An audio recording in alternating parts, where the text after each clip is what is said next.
नमस्ते dear students. बहुत बहुत स्वागत है आपका पीटी एजुकेशन चैनल पे। मैं हूं गौरव चोपड़ा और आज मैं आपके लिए एक और इंटरेस्टिंग वीडियो लेकर आया हूं। आज का वीडियो थोड़ा सा डिफरेंट होने वाला है, थोड़ा सा हटके होगा। We will be talking about moral hazard and adverse selection. So आपने ये टर्म्स बैंकिंग में सुने होंगे या इकोनॉमिक्स में सुने होंगे या फॉर दैट मैटर इंश्योरेंस में, है ना। बट अगर आपने सुना नहीं है तो कोई बात नहीं, हम इसके बारे में आज अच्छे से डिटेल में समझेंगे। For those who don't know about these two terms, sit back, you will enjoy learning these new things.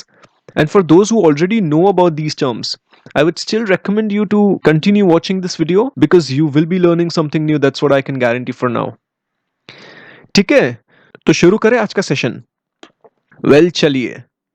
सबसे पहले आते हैं मॉरल हैजर्ड पे। Moral hazard is basically a behavioural change. इसमें एक इंडिविजुअल को पता है कि ये रिस्की सिचुएशन है, उसके बावजूद he decide to get into that situation because he knows if anything goes wrong or God forbid if there's any mishap तो उसे कोई ना कोई बचा लेगा। एंड इसकी वजह से जो बंदा प्रोटेक्शन देता है ऐसे इंडिविजुअल्स को, उससे भारी कॉस्ट बेयर करनी पड़ सकती है, B it emotionally, physically, financially, कोई भी एस्पेक्ट में। हम इस सेशन में सिर्फ फाइनेंशियल एस्पेक्ट की बात करने वाले हैं। तो जैसे इंश्योरेंस कंपनीज हो गई, से फॉर एग्जांपल उन्होंने एक हेल्थ इंश्योरेंस पॉलिसी बेची, तो जो पॉलिसी होल्डर है जिसने इंश्योरेंस खरीदी है वो कहीं ना कहीं प्रोटेक्टेड फील करेगा, that now my health is protected. तो वो बार बार डॉक्टर के पास जा सकता है क्योंकि अब चेकअप करवाना तो फ्री हो गया है ना।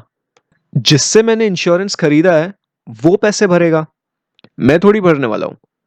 तो इससे इंश्योरेंस कंपनी का कॉस्ट बढ़ जाता है, राइट। इंश्योरेंस कंपनी बेसिकली आपसे प्रीमियम ही तो चार्ज करती है, छोटा सा अमाउंट होता है, एंड उसके बदले में वो आपको हेल्थ के लिए या लाइफ के लिए या कार के लिए इंश्योर कर देती है। कुछ भी इधर से उधर चीज हुआ तो वो आपका पैसा भर देगी, वो आपका नुकसान चुका देगी। सिंपल कॉन्सेप्ट है इंश्योरेंस का। अगर हम बैंक्स की बात करें तो जो ये साल के फरवरी में फाइनेंस मिनिस्टर निर्मला सीतारमन ने डिपॉजिट इंश्योरेंस के बारे में जो अनाउंसमेंट की थी, याद है? 1 लाख से 5 लाख का इंश्योरेंस कर दिया था। तो इसमें कैसा है, समझो कि अगर कल को बैंक डूब गई तो आपको आपका पैसा वापस मिल जाएगा 5 लाख तक। अगर आपके सेविंग्स अकाउंट में 2 लाख रुपए हो गए तो आपको पूरे 2 लाख रुपए मिल जाएंगे सरकार की तरफ से।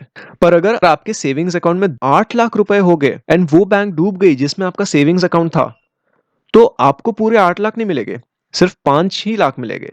तो ये बेसिकली डिपॉजिट इंश्योरेंस का ये कॉन्सेप्ट होता है, समझे? अब किस किस को पता है कि डीआईसीजीसी का फुल फॉर्म क्या है? ये जो कॉर्पोरेशन है ये बेसिकली बैंक्स को डिपॉजिट इंश्योरेंस देती है। तो कमेंट सेक्शन में बताइए कि डीआईसीजीसी का फुल फॉर्म क्या है। तो इसके कारण बैंक्स ऐसे रिस्क स्ट्रेटजीज अपना सकते हैं जैसे कि हाई रिस्क बोरोर्स को लोन दे दिया जो शायद पूरा पैसा लौटाए नहीं, या तो वो कॉम्प्लेक्स इन्वेस्टमेंट्स कर दी जो बहुत रिस्की इन्वेस्टमेंट्स है, यानी उसमें रिस्क टू रिवॉर्ड रेशियो बहुत ज्यादा है। Say for example risk to reward ratio 5:1 है, यानी बैंक्स खाली 1 रुपए कमाने के लिए 5 रुपए दाव पर लगा रही है, समझे?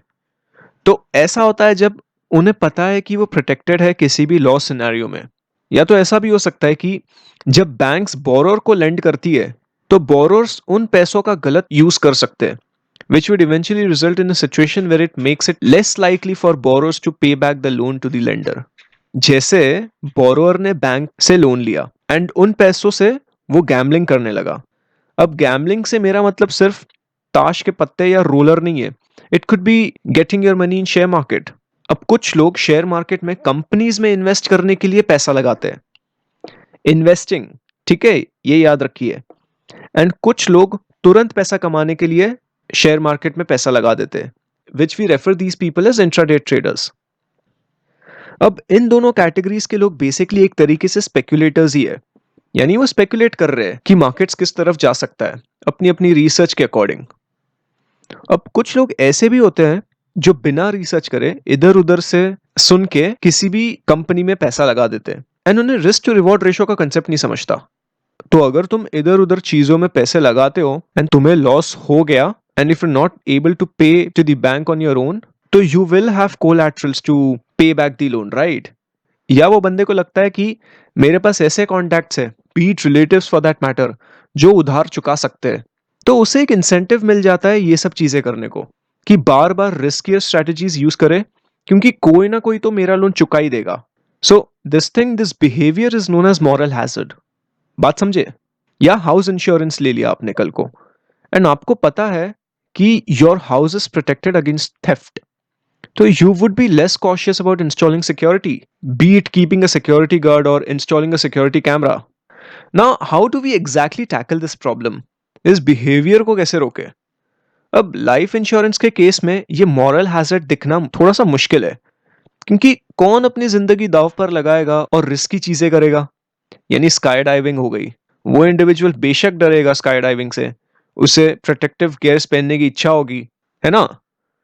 अब there are certain people who might be dealing with mental illness and would be having suicidal thoughts, and eventually they commit suicide. So in that case the insurance is generally not covered. मतलब वो life insurance में जो sum assured होता है वो नहीं मिलेगा ऐसे केस में. It's only on the natural death or unprecedented situation or for that matter an accident. अब बैंकिंग में मॉरल हैजर्ड रोकने के लिए कोलैटरल्स होते हैं जो गिरवी रखे जाते हैं. These could be car or house या gold वगैरह ये सब. So making the borrower pledge his assets for the repayment of his loan is a good way to reduce the moral hazard. In case of insurance companies, ये बहुत सारे तरीके अपनाती है in order to reduce moral hazard.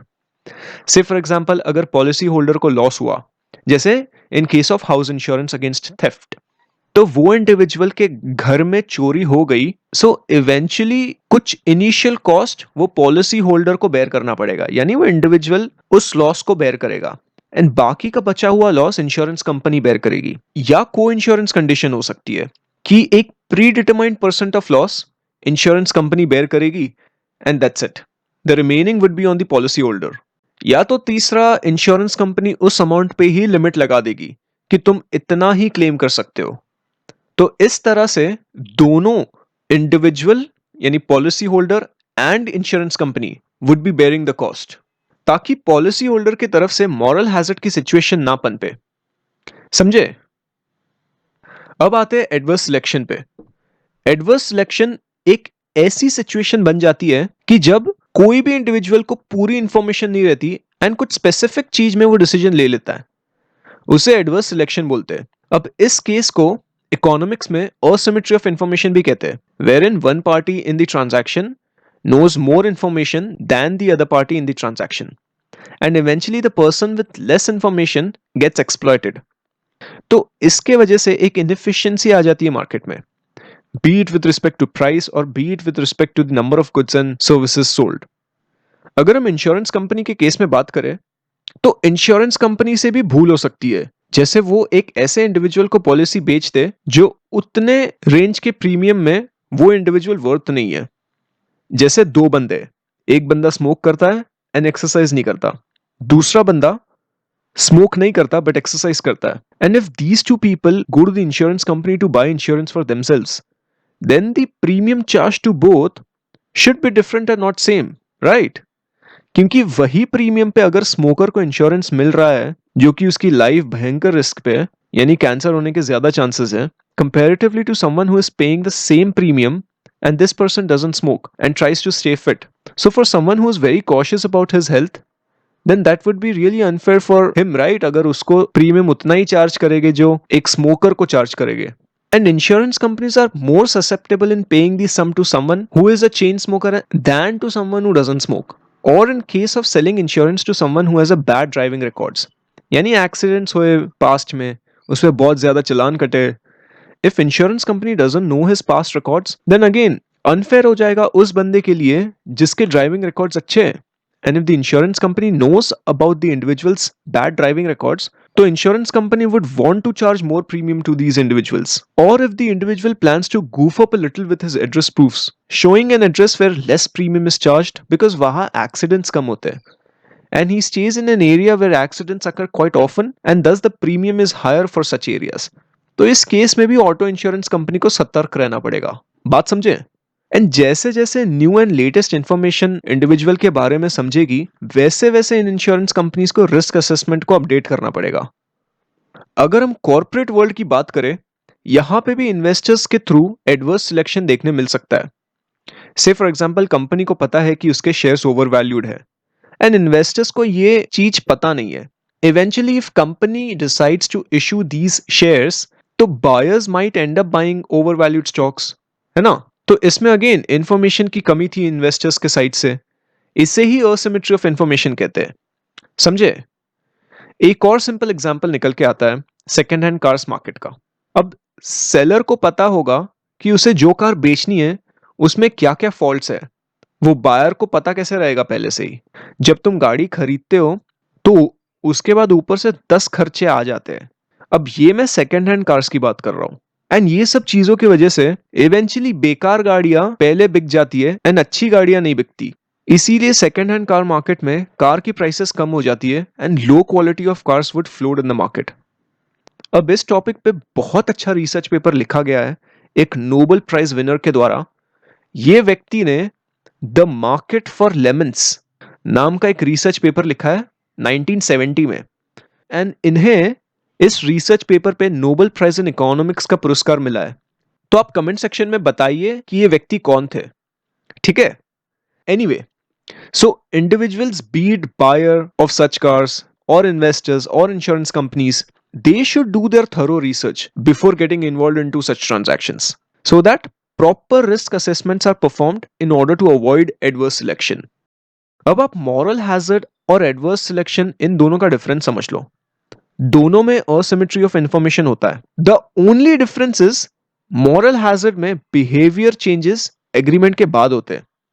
Intentions पहले से ही पहचानना थोड़ा मुश्किल होता है एंड एडवर्स सिलेक्शन में पहले से ही इंटेंशंस बुरे होते हैं बिकॉज असिमेट्री ऑफ इंफॉर्मेशन की मदद से सामने वाले बंदे को कैसे एक्सप्लॉइट कर दिया जाए ये इस चीज में एग्रीमेंट के पहले होता है। बात समझे। Now I have a simple question for you guys. आपने अपने लाइफ में कौन से ऐसे मॉरल हैजर्ड या एडवर्स सिलेक्शन की सिचुएशन एक्सपीरियंस की है? I would really love to know your experiences. Comment section में बताइएगा जरूर। इससे आपका ही फायदा है because you would be able to connect dots specially with topics like these in economics. ठीक है, तो आज के लिए बस इतना ही रखते हैं। कैसा लगा ये सेशन कमेंट सेक्शन में जरूर बताइए।